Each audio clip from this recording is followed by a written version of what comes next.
Welcome back, guys, to Stars and Strikes, the Road to Qatar podcast.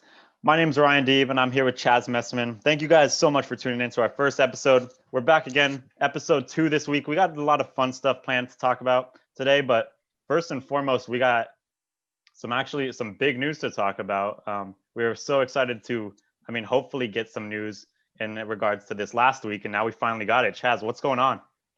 The U.S. men's national team will be back November 12th in Wales against the Wales national team. Thursday, 2:45 p.m. on FS1, taking place in Swansea, Wales. The boys in the red, white, and blue will be back. We might see Gio Reyna for his first U.S. men's national team cap. Hopefully we see Gio Reyna and Christian Pulisic on the same field. I can't wait. We ended our last show talking about how excited we were to hopefully see them play. You know, we've been disappointed with the U.S. men's national team not being able to be on the field when we've seen some, UEFA Nations League and different friendlies and European qualifiers and the African qualifiers. And now we're finally back. And I can't wait. And like I said, I want to see Gio Reyna and Christian Pulisic playing on the same field at the same time. Yeah, and I think this is, I don't know if it was done on purpose or what, but the timing of this game, although it was frustrating to wait so long, the timing is coming perfectly because we have McKennie clear of coronavirus now. Hopefully he's going to be there. And then Pulisic, he's back on the pitch for Chelsea. He will probably most likely be there, of course.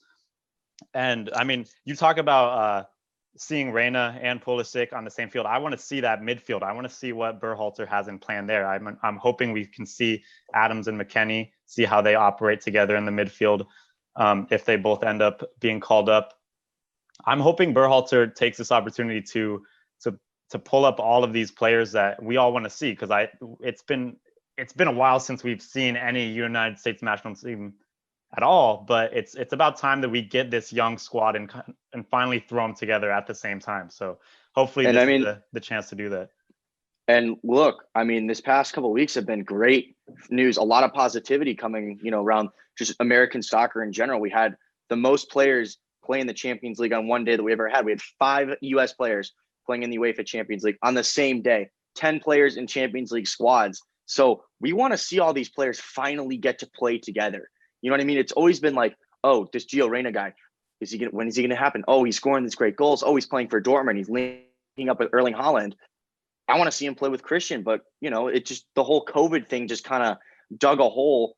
And with the US's current situation and how we've handled COVID, we haven't been able to see, even a camp yet together. So I honestly just can't wait.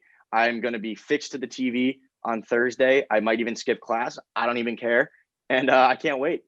Yeah, it's it seems like it's been a story of all, like, hypothetically, what this midfield would look like, what this defense would look like with these certain players in it. And now we're finally going to be able to see, hopefully, the midfield we've all been talking about and the attack we've all been dreaming of. So Thursday, November 12th, you said, right? Absolutely. Thursday, November 12th in Wales, 2:45 p.m. Eastern time, FS1.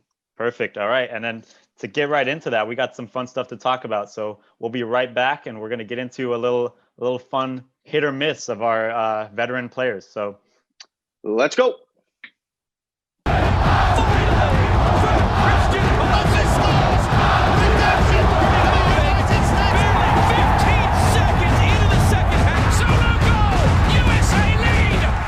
Five. Yes, that is right, guys. 5 U.S. men's national team players playing in the Champions League on the same day. The biggest competition in world football, arguably club world football at least.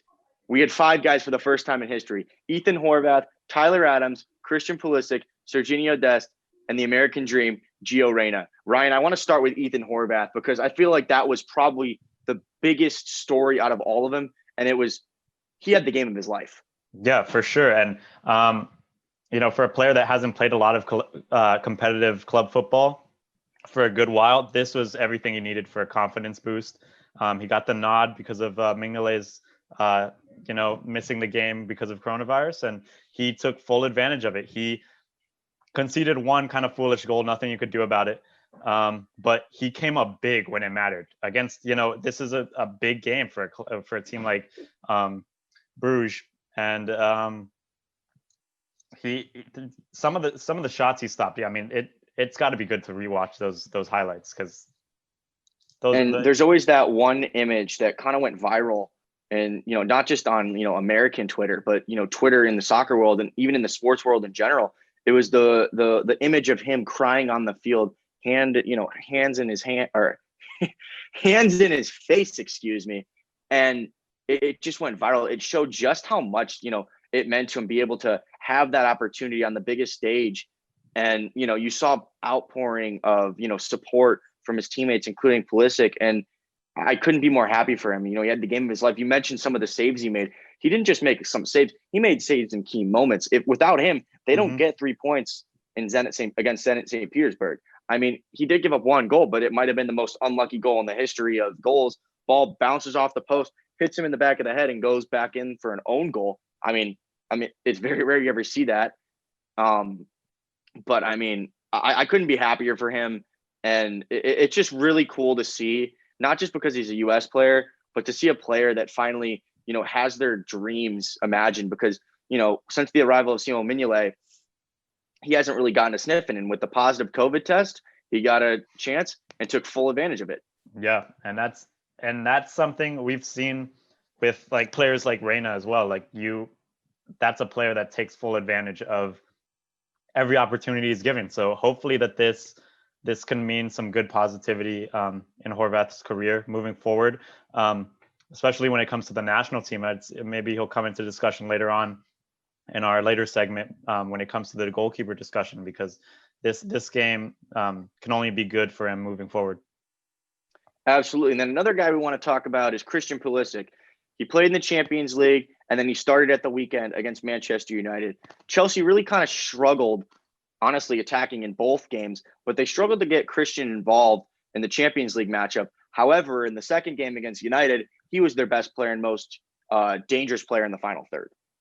Yeah, I mean, coming from a Manchester United fan, personally watching that game, Pulisic was the only player that, I mean, we say this a ton about him, that when he gets the ball, he always feel like he can create a threat. And he was for sure the only player on the field for Chelsea that looked like he had something in him. He looked like the only player that could create something. They seemed very passive throughout the whole game. United seemed passive as well, but at least on the front foot. But Pulisic was the only one for Chelsea that seemed like he could change that. Yeah, he had a couple shots away, created a couple decent chances. Obviously, as per usual, he dribbled by a couple guys, and it was finally good to see his little pause and then burst again, because that is just, I mean, as an opposing fan, like you said, you're a United fan. I'm a Liverpool fan. He absolutely ripped our defense to shreds when he came off the bench against us, and he's one of those players that when you're an opposing fan, he just makes you stop breathing for a second. A lot of times, it reminds me a lot of the way that Leroy Sané is and Eden Hazard is, and I'm sure Sadio Mane is the same thing for opposing fans when they come play Liverpool. And it's just, and that is, it scares the living daylights out of you. And that's great if you have that player in your team. And it's great that we have one, for the US. Right. And and then moving on to another player who's had a big couple games this week, apart from Pulisic, is Serginho Dest. I mean, one in the Champions League like the four others, and then one in an El Clasico, the first American player in El Clasico. And I just want to hold on. I just want to say something real quick. We had a player playing in El Clasico. Real Madrid, Barcelona, the biggest, derby club game, whatever you want to call it, on the planet. We have a player playing in it, and he did not look. He belonged. Yeah, he was one of the few bright spots. Out of Barcelona, he was the one that did. Even Messi was, struggling against obviously a great opponent. But Serginho, he had Vinicius, silent all game, and he not just playing. My man started 90 minutes, no substitutions, and which is not only impressive because it's the whole game, but also impressive considering he played left back only a few days prior. Now he's starting right back. He's really showing them that he can, really do it all. Yeah, he's a very versatile player. I mean, and I love it. Like you said, he played well in defense, and going forward, he's electric. He's so confident on the ball. I mean, there was that one clip where he danced by Vinicius and Toni Kroos and then played the ball off and created a little bit of a chance for Barcelona. He almost created a goal for Messi, and Serge is just, he's on an upward ticking spiral. And like you said, when you're playing in a team like Barcelona that fits his playing style, oh boy. And for the US to have that versatility, it really allows you to do a lot of different things, defensively, because we really have a hole, and we have since the departure and the retirement of, the great DeMarcus Beasley. We don't really have any left back. We have a ton of talent at right back. We have DeAndre Yedlin, Reggie Cannon, even Chris Richards has played right back at times, but we don't really have anyone up that left flank. Tim Ream, we're going to talk about him later. He's much more of a center back. Lee Hodge, I'm not really high on him either. And Villafana just really wasn't good enough. Nick Lima's better at right back. We need someone to solidify that left back role. And Serge has just completely proved that he can do it from both sides. And he's only 19. He's only getting better. And it just feels so good because we talk about proving it, on the American level, the United States men's national team level. And maybe it's inappropriate for me to say that we have maybe a lesser of a standard than, say, Barcelona, but he's proving it at Barcelona. That's so insane. If they can be confident of him, I just think that's so cool that he's our player too. So props to him, congrats to him, and hopefully moving forward, he could stay as one of their, starting guys, their indisputable starting 11 guys. I definitely think that Barcelona, and everything I keep hearing from Barcelona fans and, Barcelona and Spanish outlets, and even like, some of the big major outlets, is they see him as their future right back, right? They have Jordi Alba, and, Jordi Alba's getting older in years. They have Sergi Roberto, excuse me, who's been playing the right flank since, the departure of Nelson Semedo and Dani Alves, years ago, but Semedo more recently. But, he's more of a midfielder. And Dest is, he came out through the Ajax Academy, and, the total football type idea, the tiki-taka. Barcelona tries to play the same way. And the way Greg Berhalter wants the U.S. men's national team to play out from the back, he fits that perfectly. Mm-hmm. Yeah, it's exciting to see all this progression of him, just moving so fast in his career. All of a sudden he's on the tracks to being Barcelona's starting right back or left back, I guess I could say. And but how great is this? Like honestly, we, you just see on the internet, we just get so much hate. And even inside the country from non-soccer fans, it's like, oh, we don't have anyone good. We suck. Blah, yada, yada, yada. No, we don't. We actually have guys. Yeah, players at Barcelona, man. That's so sick. Yeah, it also feels good. Both of us are from Southern California, so we had a lot of Mexico fans growing up in Mexico, and in the recent years have had a little bit of the upper hand. They've had players, like Chicharito, and where's Chicharito now? Struggling in the MLS, man. That's a whole other conversation, but yeah, that's a whole other conversation. That is facts, but the Mexico fans. Said, if there's any Mexico fans even listening, they don't want to hear that conversation. So yeah. But moving forward, just another little shout out to Reina Adams, also played their games.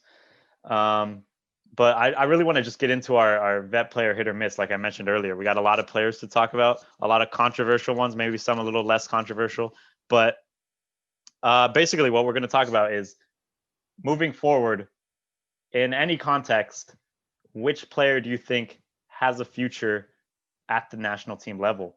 And even maybe if one doesn't say, get a call up to World Cup, maybe somewhere that he is going to be valuable, and whether it's, in the World Cup, blah, blah, blah, somewhere, whatever. Qualifying, January camp, wherever. Yeah. So first up, this is a pretty obvious one for me. Jozy Altidore. Jozy Altidore, he's still our best striker that we have in the player pool, in my opinion. He's the only proven goal scorer that we have on the national team level. He's 15 goals off becoming the all-time scorer. It's very realistic that Jozy Altidore in 5 years' time is the all-time leading scorer in the history of the national team. And at the end of the day, we have guys like Josh Sargent, Tim Weah, even guys like Jesse Zardes, who's probably in the form of his life right now, but they just can't do what Jozy can do. We don't have anyone that can do that. We don't have anyone that can hold the ball up the way he can, that can turn a defender and slot it in the top corner. And like I said before, we don't have anyone that has his goal record. Mm-hmm. His ability to hold up the play, his finishing ability, it's something that's more more, when you bring into play when you bring in players like Sargent or Zardes into the conversation, it's those skills that Altidore just so naturally has that come into doubt. So it's always, he's such a safe bet. He's only 30, and at this point, there's no way that I could say no to a player like Josie Altidore in the team. The only issue for him right now is staying fit. He's been hurt a lot the last couple of years. He's only played 13 games in MLS, since the start of the season back in the spring. And he hasn't really had a chance to get going. He has 2 goals this season. And you look at it, 2 goals, 13 games. That's not Josie Altidore. What's wrong? The reality is he's just not fit. And he's not sharp. But when he gets fit and when he's sharp, we don't have anyone that can do what he can do.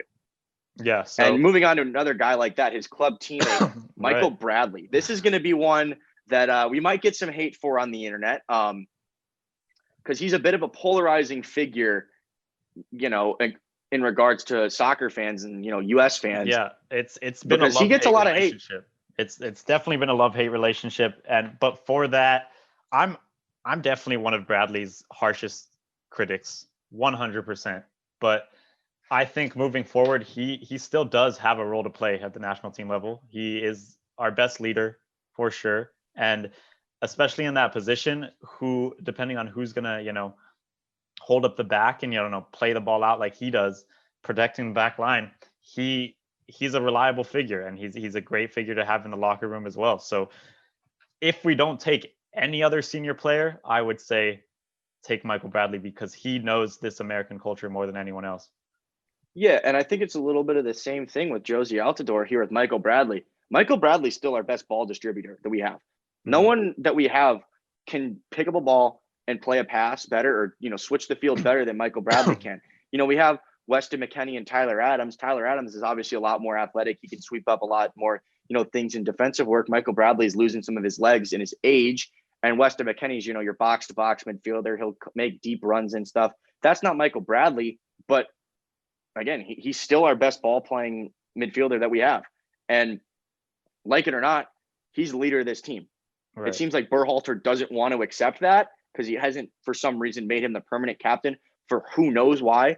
Because you watch a U.S. men's national team game, you listen to any of the players, what they say off the field in interviews. Michael Bradley's the heart and soul of that team. He's the leader. He's the one dragging, barking out commands, dragging them through tough games. He's the one that steps up in the locker room and in the dressing room at halftime before games. He's the one that kind of gets everyone together.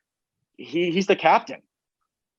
Right. And as much as I'd love to see, like a player like Jackson Ewell or even Kellyan Acosta, which we'll talk about later, step up to that role, it's just not the case. I mean, Jackson Ewell is miles off of being the player that Bradley is, even at age, 33 now. So it's undisputed for me. Bradley's a yes. He makes some mistakes and he gets absolutely crushed for them. But the reality is he's still our best playing. Like I said, I think he's still our best ball playing midfielder.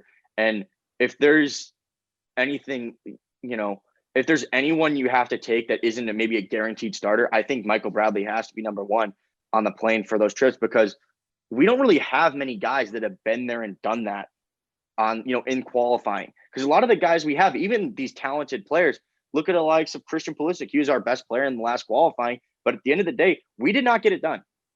Josie Altidore and Michael Bradley are really the only 2 guys that have World Cup experience in this team. And it's going to be that way. So, obviously John Brooks was not quite fully immersed in the team. He had that famous goal against Ghana. But at the end of the day, those are your 2 guys. They're the backbone of this team. And without them, I think there's a lot of things that could go wrong. Yeah. And it's, even he's falling down the pecking order at Toronto, but I think more than anything is that World Cup experience, that leadership quality that you mentioned. So that's something that he has that no other player that we could call up has, Another experienced player, he's playing in the Premier League now, as Fulham are backup, is Tim Ream. Left back, left center back. I'm going to be honest, I'm not the biggest Tim Ream fan. I think he's fine, but that's it. Maybe you can have him as a bench. I think just at the point where this team is and at the players that we have at our disposal, especially attacking wise, and now that the likes of Serginho Dest are emerging, and now we're seeing he can play left back. I think Aaron Long is a better center back than him. I think John Brooks is a better center back. Walker Zimmerman, a young guy. Even Matt Miazga, another young guy. I just feel like Tim Ream is just, we know what he is. He's in his 30s now. And it's just, I don't think he should be a part of the setup. I'm not saying he should just be completely banned. Maybe if we have a big game coming up and someone's hurt, yeah, you slot Tim Ream in there. But I don't necessarily think that keeping him involved to the point where it's like it might be taking away a chance for a player such as, like I said, Walker Zimmerman to get in the team and get chances at camp, get them in those training sessions so that he can build up and improve with the guys around him, because I just don't think Tim Ream at the end of the day is that good. Yeah. And he's a fair leader, and he's a big voice, and a great figure to have in your back line. But I don't think he necessarily, I don't think that quality edges him over any of our other 19 center back options. There's just we are so average in that position next to John Brooks that I don't think Tim Ream offers anything extra to guarantee that spot to be his. There's so many other players that I would rather see if they could take that opportunity. And just based on his age alone, yeah, he's up there in years. We got a lot of decent young center backs coming up. Aaron Long is 27. I want to see the type of player he can become. Obviously, there was a lot of interest from England in his services. Didn't happen. He's still with New York Red Bulls. But I want to see him and John Brooks play together. Mm-hmm. I feel like that's probably the partnership that we're going to have going forward for this, for our back line. And Tim Ream being there might disrupt it. I know it's not him necessarily, but he's going to fight for a place in the team. And just having Tim Ream there, I just don't really necessarily think helps the national team. Another guy I don't think being there helps the national team is Brad Guzan. You know how I feel about Brad Guzan. I am probably the biggest Brad Guzan criticizer, and I'm one of his harshest critics, because at the end of the day, I just don't think he's that good. Yeah, for Guzan, he's had a great history with the team. He's had his moments, he's had his poor moments, and he's had some great moments in England as well. He's had a really good career. But what is he now? 36, 30, something like that. And it's another one of those things like Tim Ream, when it's a player that you don't want to knock, but at the same time you don't want to encourage a player like that to get play time at this level anymore. But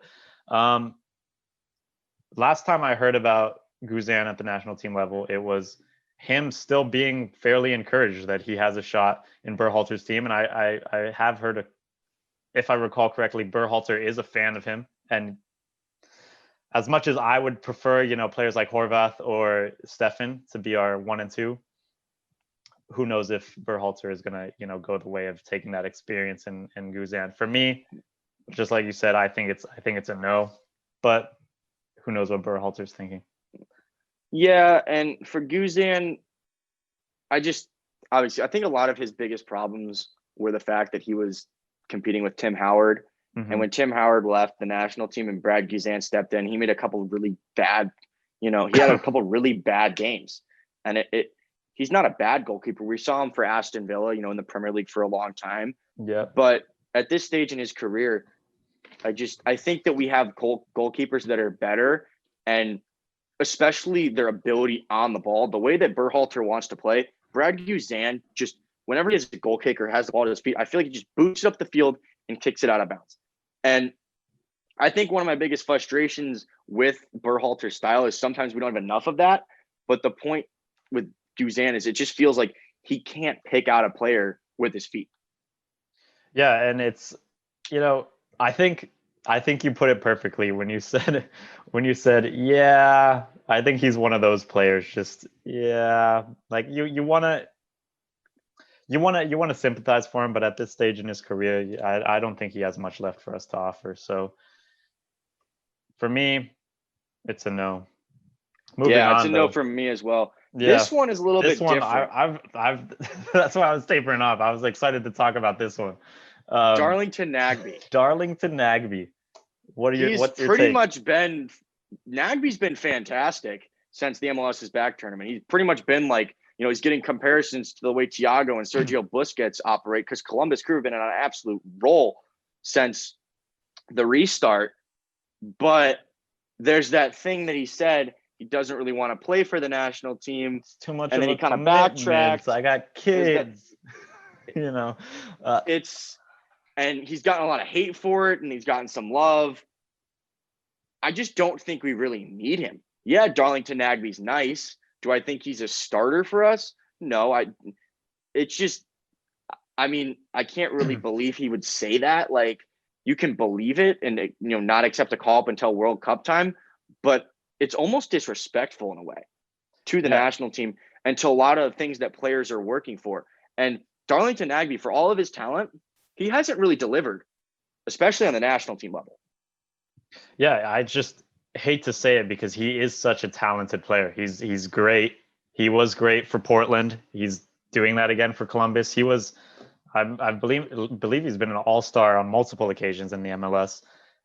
But it's just so unfortunate to see, United States men's national team run through his mouth like that, because we have players like McKennie who are, in Europe are praising the national team. McKennie's been talking about how much he's looking forward to get back with the players and how much he loves the way that the team's cultivated him from a youth level. And, then we have Nagby saying, it's too much of a commitment. So as much as I wish that his talent was committed to our team, I don't think he deserves to take minutes away from our young players. And I think, honestly, that mentality is probably one of the biggest issues that this team had, in the last World Cup stage, is we have a little bit of a disconnect between the likes of Pulisic, McKennie, and that, our young crop of players that are up and coming, excited to get the chance to represent the U.S. And, your Josie Altidores, your Michael Bradleys, your Clint Dempseys, even like Landon Donovans of the world, Jermaine Joneses, the guys in between those, that's where we really struggled. The 26 to 28-year-olds, we really have a lack of talent there. Because, you look at a guy like Gyasi Zardes, he's fine, but he's still not getting in over Josie Altidore. Darlington Nagby, Will Trapp, these guys, what happened? We just kind of had a little stage where there's no one there. They don't really have the same desire. You don't see necessarily the same passion. And there's just the crop of players. There's just not a ton of them. And that's honestly why we have to do this segment here. Because a lot of these guys are not your Josie Altidores and your Michael Bradleys. They've had a great career. Both of them are among our biggest caps. Josie Altidore is our top 3 scorer of all time. Michael Bradley's top 5 in caps. But the 27, 28-year-olds, what happened? Where are you? What'd you do? And the reality is we have all these young players, even in the last stage, that were fighting for minutes. Christian Pulisic was 18. He was our best player. We had Clint Dempsey in his mid to late 30s, Michael Bradley in his 30s, and they're still so much better than what we have below them. And that was one of the biggest problems. And maybe the mentality is, a big issue in that one too. And do I think Darlington Nagby can help out this team? Yes, he's a very talented player. He can pick balls out. His first touch is maybe the best in the team, but do we need him? No, I think he's kind of a luxury player. I feel like if you're a good team that controls possession, he can be a great asset for you. But if you're going in a dogfight against a team like Mexico, he's not going to really do much, because he's not going to do much work for you defensively and off ball. He's not going to press really. Sure, he can get the ball, move it, play a nice thing, but he's not really going to be a guy that gets in the trenches and gets dirty. You want to talk about another player that I don't think is the one to call upon in a dogfight against Mexico? Go for it. Omar Gonzalez. Yeah, I think he's another one a lot like Tim Ream. Good career. I think he's past it. He's not super old. He's in his early 30s, but I think the last World Cup stage was his last hurrah with the national team. Obviously, super duper unlucky in that Trinidad game. Had probably, was it great defending? No, but he was unlucky to have that deflection off of him go into the back of the net, which was ultimately, the sealer that didn't get us, or, that kicked us out of the the last go around. But I think he's just another one of those players that it's like we got young guys that can do what he can do and have a bigger, higher ceiling and a potential what they can do in the future. I feel like for him, unless we have a glaring need of injuries and it's only the young guys, same with like Tim Ream. Let's say John Brooks, Aaron Long are out, and we only really have Walker Zimmerman, Matt Miazga, Cameron Carter-Vickers, and those type of players. Yeah, then I think you'd want to bring in the likes of a Tim Ream or an Omar Gonzalez, and maybe even a Matt Beasler. But I think Tim Ream, Gonzalez, Beasler next. I just don't really see why you necessarily need them to be there because, even if you do need them in an injury crisis, they're at the point in their career where they can step in and do a job. Yeah, he's doing so great. Like at Toronto, he's done great at LA Galaxy. I'm obviously a Galaxy fan, and I love the guy when he was with us. But I think he's one of those players that goes back. So when you talk about that cultural disconnect for between the older players, is he I just never really saw him as a men's national team player. He just didn't seem, especially in qualification, he didn't seem like he had it cut out to get the job done. Obviously, he didn't get the job done. He doesn't seem like he's sturdy enough at the back for us moving forward. And maybe some of the younger guys aren't sturdy enough at the back either. But I'm more willing to put my bet on those guys and give them a chance moving forward. So he's had a great career. One big mistake may have screwed it all, but moving forward, I don't think it's worth considering. We also can't ignore the fact that he did have a really good 2014 run into the build up to that. He was one of the more promising players, but I feel like his time has just passed. Good player along the same lines of, again, a Tim Ream, even a Brad Guzan. It's just, they were part of that failure, and maybe in the back of their heads and even in the heads of a lot of the fans is they're never going to forget that. And it's, they're not bad players, but they didn't get it done, and it's time for a new regime to get it going. Exactly. And obviously this whole segment is old players that we should keep or cut. Another one that I think is probably iffy, and it was a little bit surprising, his lack of, and honestly, it's just he's honest. I think Bill Hamid is one of our most disappointing players of the last, decade or so. He was such a, in high regard when he broke through with DC United a couple of years, like 5-10 years ago. He went to Europe, didn't really get any play time, and he's only played it a handful of times for the US, and he just hasn't really, kicked off in his career at all. Yeah, and when you compare him to, Sean Johnson, even Guzan, you have to consider which goalkeeper at this level are you taking forward? At this age, are you taking forward? And, to me, it's kind of a toss-up between him and Sean Johnson. Well, for me, it's Johnson over Hamid.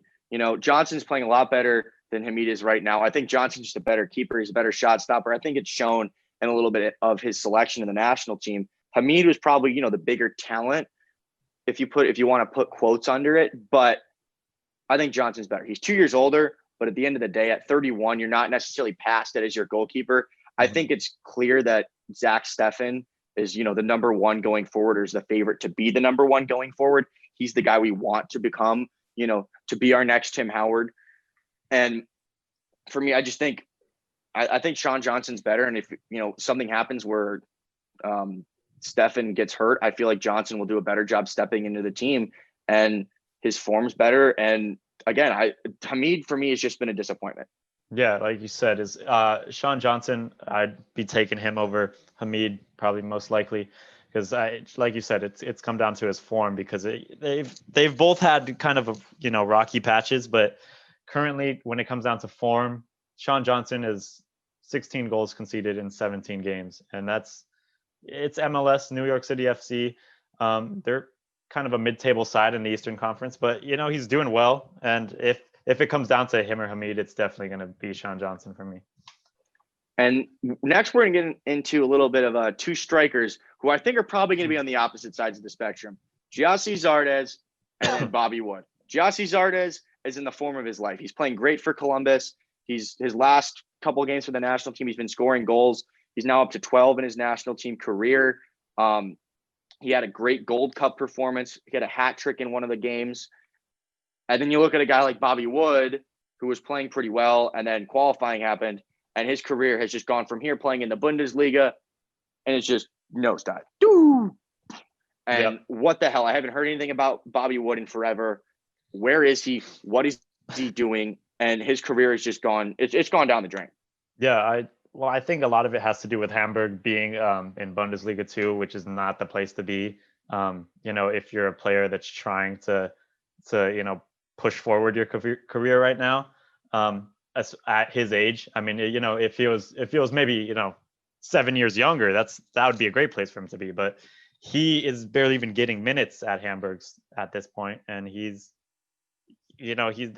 there's not a great option of strikers, like you said, at the national team level. But if he's not getting playtime, there's no reason for us to, go out of our way to choose Bobby Wood. He has to find a place, maybe if that means going to MLS, but he has to find a place where he's getting minutes again, because at the moment he's, not even getting a sniff of the field. So there's no doubt. He really didn't play at all at the end of last season.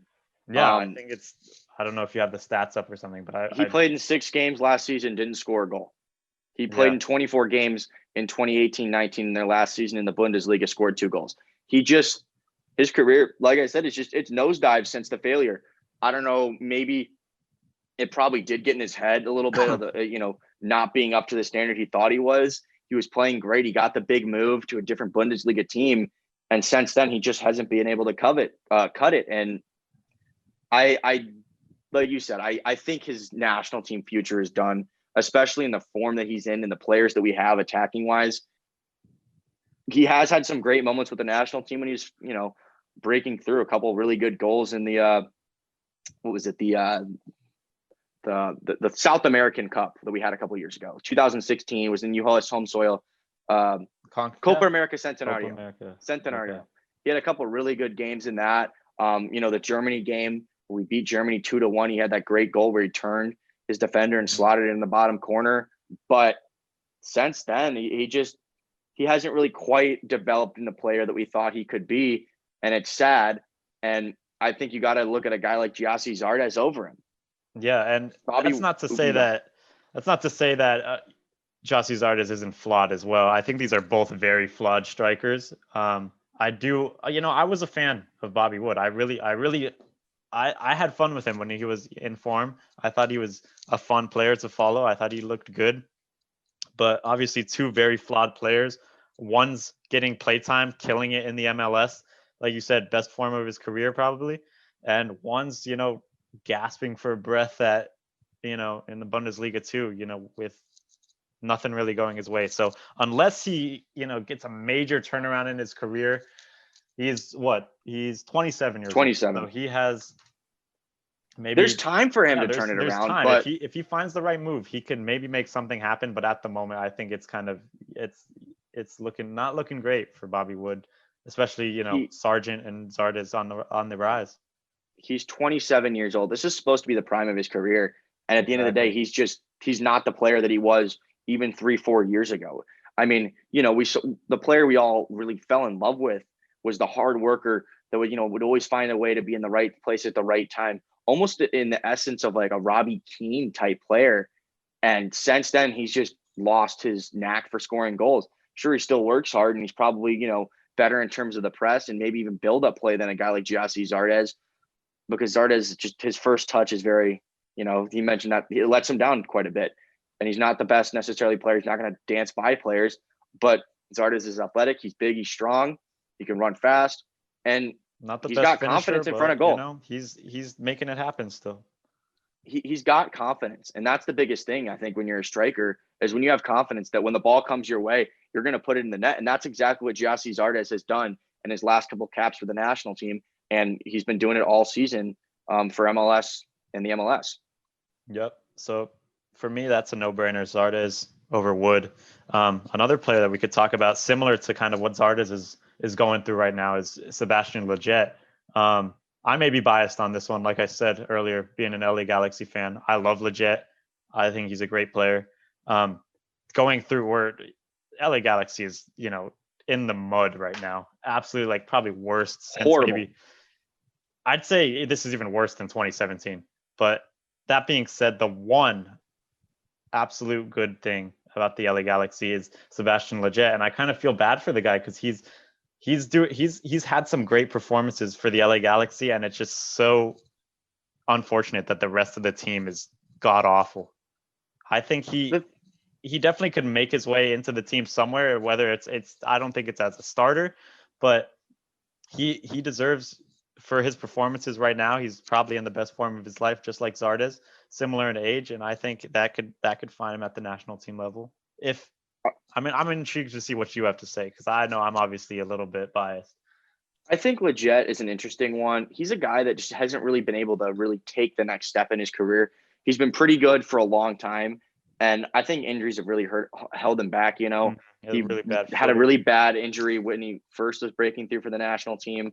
A couple of years ago, where it sidelined him for a while, and I think he's another player a little bit like Darlington Nagbe.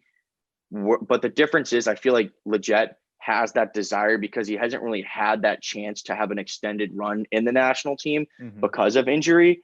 So I think I'd take Lletget over Nagbe right now. Do I think Nagbe is a better player than him? Yes, but based on desire and his probably ability to work for the team, I think Lletget would be higher. With that being said, do I think the national team needs him? No. I feel like there are a lot, even younger players. We're going to talk about a guy at the end of the show, Brendan Aronson. I think he deserves a shot. Djordje Mihailovic from Chicago Fire is up in that area. You know, even more defensively, guys like Jackson Ewell.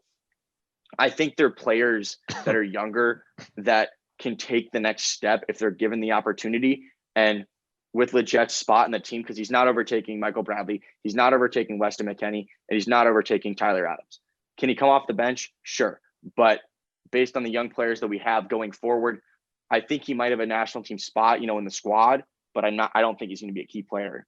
Yeah, I don't think, like I said, I don't think I could see him starting by any means, but what makes him such a valuable asset in my eyes is his versatility. You're comparing him to players like McKennie, Adams, and he could play deep and he can also play up top. When he plays for the Galaxy, he has kind of a more creative role, more creative freedom because he is the only one making any sort of positivity happen for them at the moment.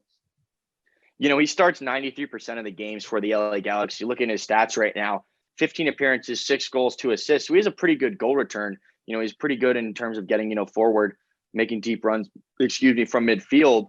But I just think we have players that are better than him. But his drive to be a part of the national team, I think there's a spot in the squad for him. But going forward, I wouldn't be shocked if he's overtaken.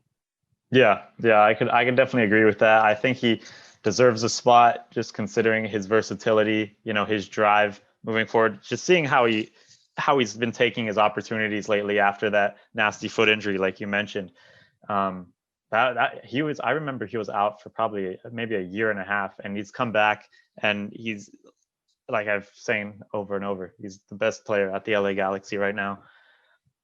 Even with Chicharito in the team, but Zardes. Maybe it's poor for me to say because Galaxy is in the last place in the Western Conference, but he's doing well. Moving on to a guy that has pretty much been overlooked throughout the course of his career by the national team is Alfredo Morales. He plays over in Germany for Dusseldorf. He's been playing pretty well in the Bundesliga over the last couple seasons, and he really hasn't gotten much of a chance so far. But he's a good player. He's a defensive midfielder. He can distribute the ball pretty well. Is he better than he's not been able to overtake Michael Bradley. I don't think he will, but he's another good player, and it's good to see, us having a guy like that that's getting good minutes in, a top league and over in Europe.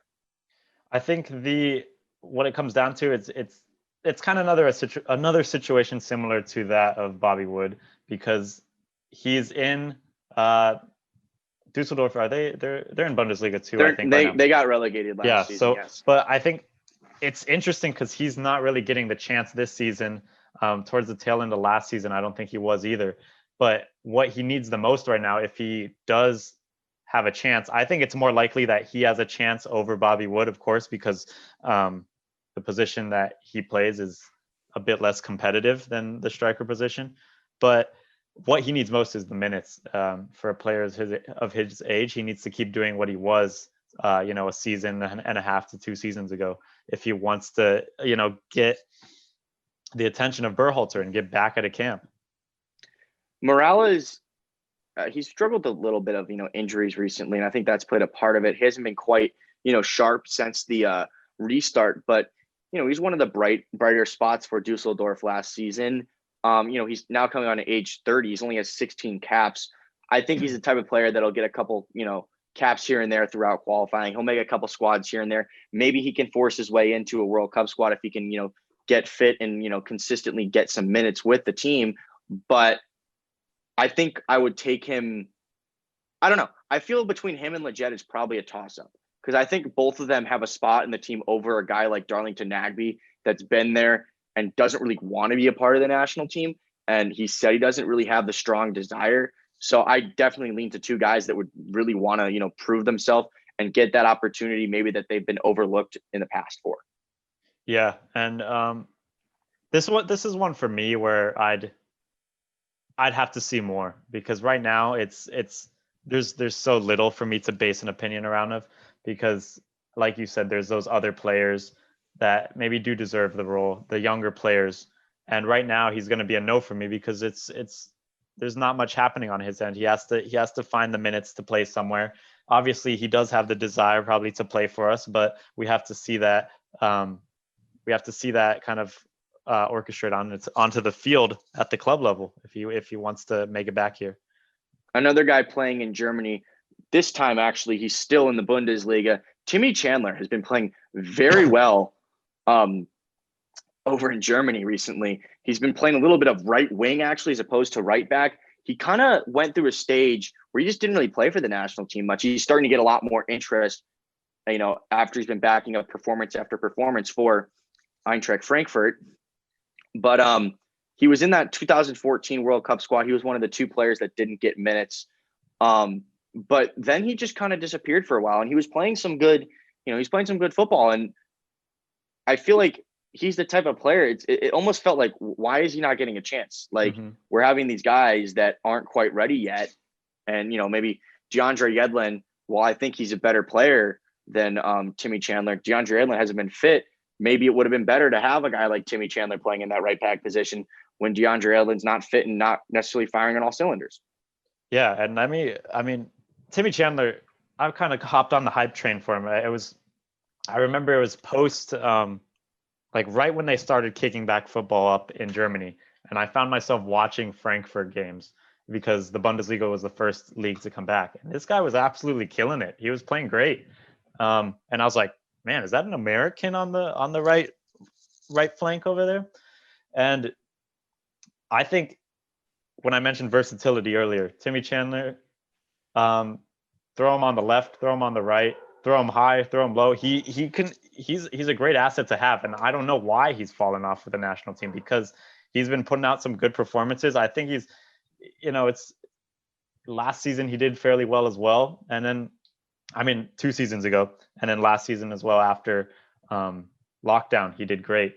So I'd say for me, I would love to see him back with the national team, because I think he deserves it. And plus he gives us that benefit of the doubt in multiple positions on the field if we need somebody, but most importantly being right back or left back.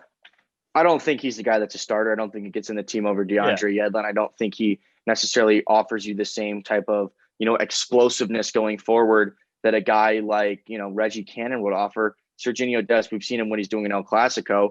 He doesn't get in over him. But I think to have him as, one of your back end players in the squad, to be like, if you have an injury at a World Cup, you have an injury in, during a Gold Cup, that you can throw him on in a multitude of positions. You could even throw him at center back. He's done that in the past before. He could throw him in at midfield. He's getting up there in age. Do I think he'll be part of the World Cup squad? Probably not. But I definitely think there's a spot for him, in qualifying camps and stuff. And at the very minimum, if you're putting him in a camp, he's playing at the highest level. He'll elevate the likes of Reggie Cannon. He'll elevate, some of the other players in the team that aren't quite necessarily playing at the same level that he is in playing in a MLS. Yeah, he's definitely a utility player. I've seen him come off the bench multiple times for Frankfurt, and he's been explosive when he comes off the bench. So I don't see why we can't use that to our own advantage. A player similar Moving to on. him, yeah. You go. Let's talk about that. A player a little bit similar to him, as far as their German track goes, is Fabian Johnson. What's your take? I mean, I kind of was a little bit. He was another guy I was a little bit surprised that wasn't playing for the national team as much as he was, because he went from our best national team player, playing in the Champions League for Gladbach, to he went through little injuries, and then he just kind of faded out, even though he was playing well for them, under Bruce Arena. When we had Bruce Arena as a coach, it was a little bit like, why is Fabian Johnson not getting minutes? And then, since then, it's just kind of been, he's getting up there in age. He's in his 30s now. He's now without a club because he decided to leave Mönchengladbach. I think he's the type of player that maybe you bring in for a camp or two if he finds some form for his new club. Not quite necessarily sure where that's going to be. I think he's kind of past that stage where he's really going to be a part of the national team just based on position, because let's be real, our best, deepest positions are along, in attacking areas right now. He's not getting in over likes of Gio Reyna. He's not going to get in over Christian Pulisic. I don't think he gets in over Tyler Boyd. Tyler Boyd's been killing it for Besiktas. I don't think he's going to get in over Paul Areola when Areola comes back from injury. So I think, yes, he's a good player. I just think we have too much in those areas. Yeah, and he's one of those players that I'm assuming we all want the best for, because he's had that national team history, and he was one of our best players back then. But it's just a matter of we were talking before the show, like we were just talking, where the heck is this guy? What is he doing with his career? We have to see, just like Morales or someone like that, we have to see more out of their club career if we are to consider a player like that. Timmy Chandler, at least we're seeing it at the club level. He's putting out some good performances here and there, but it all comes down to, for me, where he lands this next club move, if he even continues to play football at age 32 now. So another guy, what the hell happened to him? Kellen Acosta. He was one of our brightest talents as a defensive midfielder. He's now with the Colorado Rapids, but what the hell has he been doing? He came up, and then all of a sudden he just got swept under the rug, and you just don't hear anything about him. He's playing decently for Colorado, but the national team, there's just no buzz around him anymore. And he wasn't necessarily bad. He made a few mistakes, but he was a guy that we were like all really excited about, maybe to be the guy that takes over for Michael Bradley. Yeah. And he just hasn't done it. He hasn't performed. Yeah, and this is the kind of the wild card in our list, and I think it's our last one to talk about as well, because he is 25 and he has the capabilities to turn around his career. But at the moment, it's so strange what the heck happened to him. And I remember when he played for FC Dallas, and he's also an MLS MVP on a couple occasions, maybe just one, but he was All-Star. All-Star, not MVP. That's a big call. But he was a great player at FC Dallas, and just to know that we had that coming up into the national team was so exciting, until all of a sudden, who knows what happened. I was reading earlier that it was something to do with a big, transfer fallout. He wanted to go to Europe. FC Dallas didn't let him. So he kind of, if that's on FC Dallas's, I'd have to read more into it. If it's on FC Dallas that he wasn't able to, flourish in his career, that's quite unfortunate, because it really did seem like it took a big toll on his development as a player, because now I can't imagine that he gets any looks unless he starts, proving that he still is the player that he was. I mean, yeah, we had so much hope for him. He was playing, getting good, solid minutes in Gold Cups and qualifying matches, at 21, 22 years old. Too, didn't he? Yeah. And I mean, he was getting playing time when he was in his early 20s, and we're like, oh, this guy's going to be good. Maybe he's the next Michael Bradley. He'll take over that, that anchor in midfield. And it just hasn't happened for him. And, the likes of Tyler Adams and Weston McKennie have just shown, and flown so far above him. Jackson Ewell's gone above him now. I mean, there's a guy that I think that gets, selection over him that I'd take Kellen Acosta in a heartbeat. And I think you know exactly who that is, because I am not a Will Trapp fan at all. And you know that. Obviously, Will Trapp knows Berhalter from their time with the Columbus Crew together, but I mean, he's another player I've been super disappointed in, because I thought we had a really darn good player in Acosta, and it just hasn't happened. Mm-hmm. That seems like the reoccurring theme for that position to take up Michael Bradley's role is just disappointing players that can't hold the weight of that position. And I think that's, a testament to Michael Bradley. And it's not that anything fault to him. He's fighting like hell for that position. He's going to fight like hell because he knows what it is to be a U.S. men's national team player. He knows what it is to play in a World Cup, to be successful in the World Cup. He's the leader of that team. He's not going to give up his spot easy, whether that's Tyler Adams, Weston McKennie, Brendan Aronson, anybody, Kellen Acosta, Will Trapp, Jackson Ewell. You can name 50 names. He's not giving up that spot and without a fight. And I think that's a testament to Michael Bradley. I think it shows just how important he is to the team. And I think it just shows just how important I think he still has, to be a part of this national team setup going into the next World Cup cycle. And why I think he will be on the plane to Qatar. Will he start? Not necessarily, depending on the system we play, but you can bet your ass that I think, would I wager my house on him being a part of the squad if he's fit? I would. Well, I also don't have a house, by the way. But if I did, I was just about to say, if either one of us had a house, I would be dumb to take you up on that bet, because I'm full-heartedly agree with you on that one. It's crazy that we are comparing a player of Bradley's age to someone as bright and promising as Acosta on his day. Costa is almost 10 years younger, and I feel like Michael Bradley is still more lively in every single game than he does. Yeah. Obviously, his leadership on the field is a big difference. He's the one barking out orders for the team.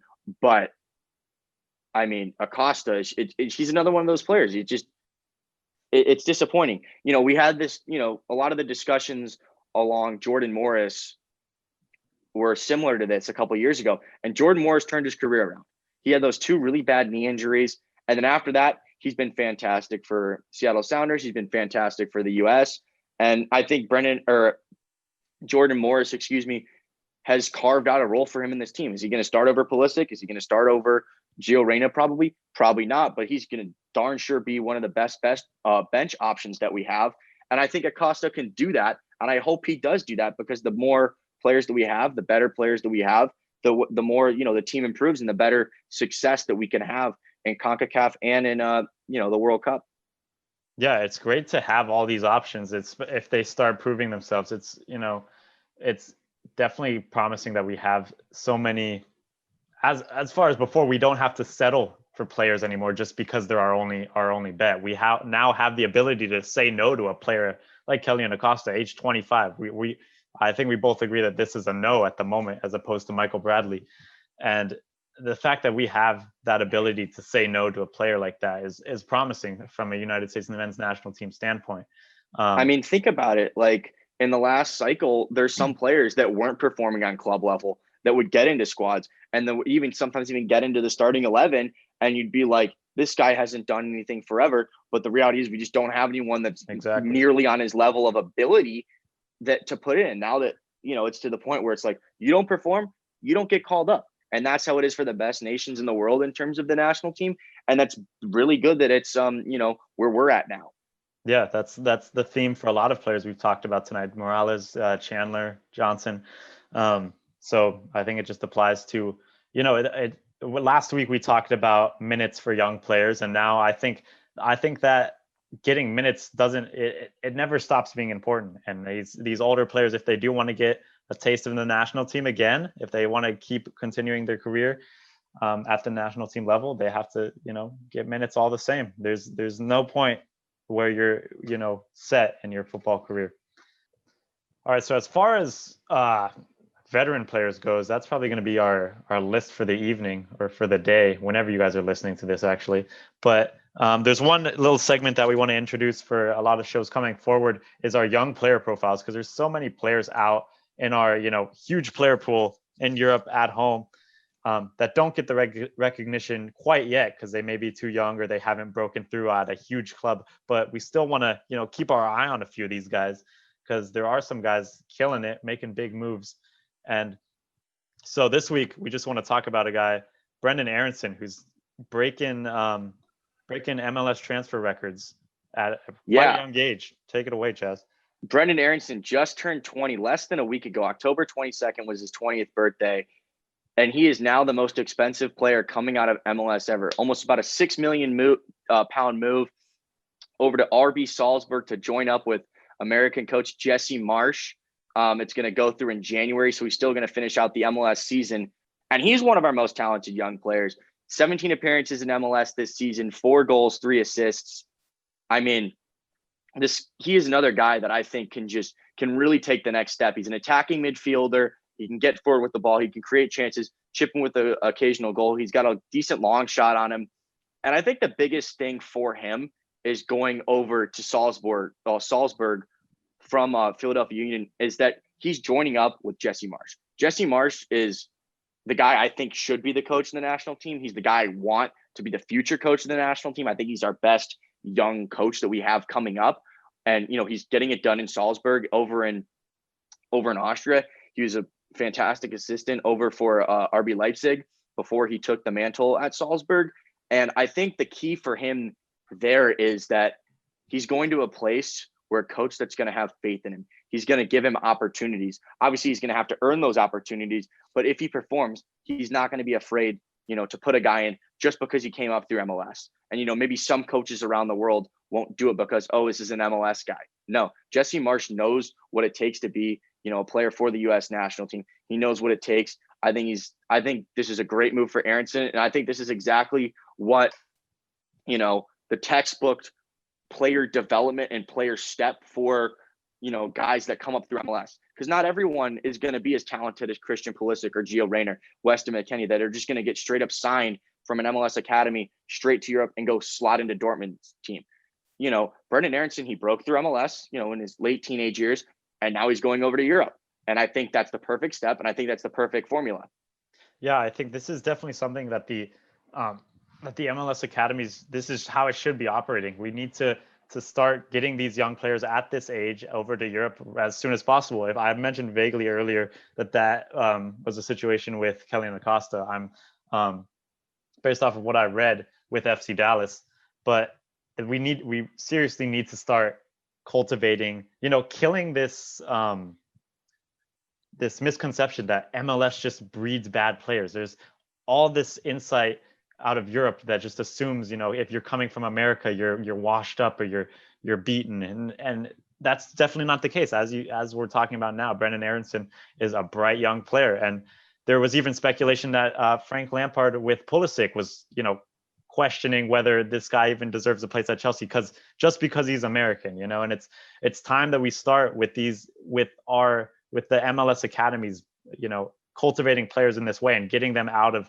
America and to Europe. It's time that we start breaking down this stigma and creating, decent and fair opportunities to our young American players. Yeah, and just going right back to Aronson, I am super excited for this kid. There is a lot of potential there. Like I said, he can chip in from goals from midfield, and that's not necessarily something that's Tyler Adams or Weston McKennie's game. He brings a different, element. He's much more of a number 10 than those guys. And it also, if he can really develop and kick on, it can just add another dimension to this team that we don't necessarily have right now. And I can't be more excited for him, to work under Jesse Marsch and to really improve, play in the Champions League. That's another guy that's going to get opportunities, and good thing for him. Good thing for American soccer. I can't wait to see us play in a couple weeks' time. Yes, sir. I can't wait. We got what, 2 weeks now? 3 weeks. 3 weeks. 3 weeks. But yeah, we'll definitely be back in the coming weeks. We'll have pre-game, post-game, everything reviewing that because squad reaction. Yeah, it's obviously something we've been looking forward to for a while. But up until that point, we'll be with you, and we'll see you back in a couple weeks' time. See you guys. Yep. See you. Have a good day.